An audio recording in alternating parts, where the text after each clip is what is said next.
وحشی تھا، بہادر تھا، انسانوں کو مارتا کاٹتا تھا، لیکن وہ تہذیب و تمدن تو نہیں جانتا تھا.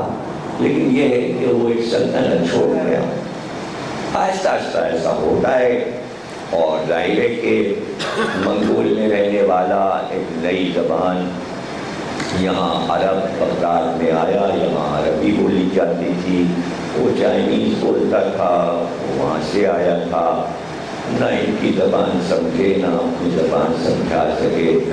لیکن ہوتا کیا ہے، پہلی نسل میں ایسا ہوتا ہے کہ ٹوٹ ٹوٹ میں بات چیت ہو ہی جاتی ہے، ٹوٹے ٹوٹے لفظوں میں.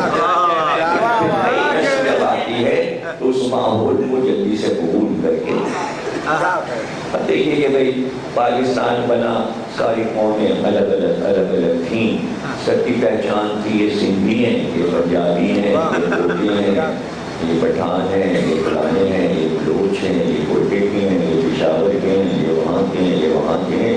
کراچی ایک ایسا شہر بنا کہ سب ادھر آ گئے روزی کمانے، نوکری کرنے کے لیے. اور یہاں جب کہ نوکری کی، پیسے بنائے، پنجاب کا بھی آیا، سندھ کا بھی آیا، کوٹے کا بھی آیا، بلوچی بھی آیا، وہ بھی آیا، سب آ گئے. اور آ کے یہاں پہچانے جاتے تھے، یہ وہ ہیں، وہ یہ وہ ہیں، یہ وہ ہیں، اور مہاجروں کے ساتھ مکس ہو گئے. لیکن یہاں نہ سندھی بولی جاتی تھی، نہ پنجابی، نہ پشتو، یہاں اردو بولی جاتی تھی. پہلی نسل تو ختم ہو گئی، دوسری نسل آئی، 60 سال گزر گئے پاکستان کو.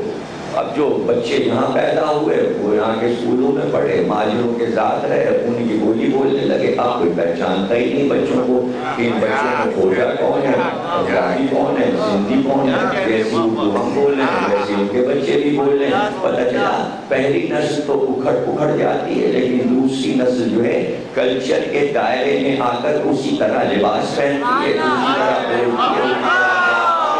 ہلاکو آیا تو جنگل سے تھا، لیکن اس کا بیٹا خدا بندہ جو تھا وہ عربی بھی بولنے لگا، اسلام بھی سمجھ گیا، شریعت بھی سمجھ گیا، عزاداری بھی سمجھ گیا، امام حسین کو بھی جانے لگا. اس نے پورے بغداد میں عزاداری رائج کر دی. کہا یہ تو بہت اچھی چیز ہے.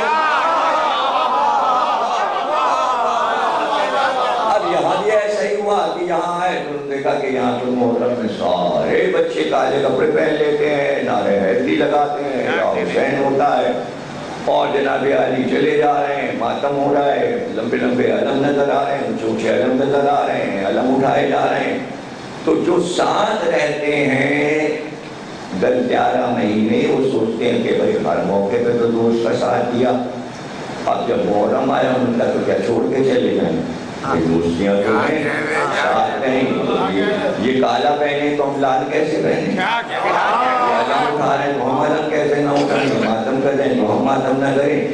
اسی سے بہت سے اسلامی ڈر گئے کہ کہیں ایسا نہ ہو کہ پورے پاکستان میں شب داریاں ہونے لگے.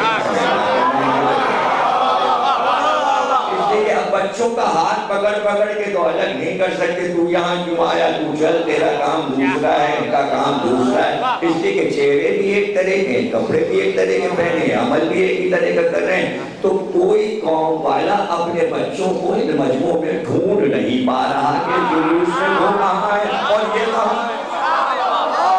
اسے کہتے ہیں حسین کی عزاداری کی طاقت. تو اب چونکہ چھانٹ کے بچوں کو الگ نہیں کر سکتے تو پھر یہ طے کیا کسی طرح اس عزاداری کو محدود کر دو.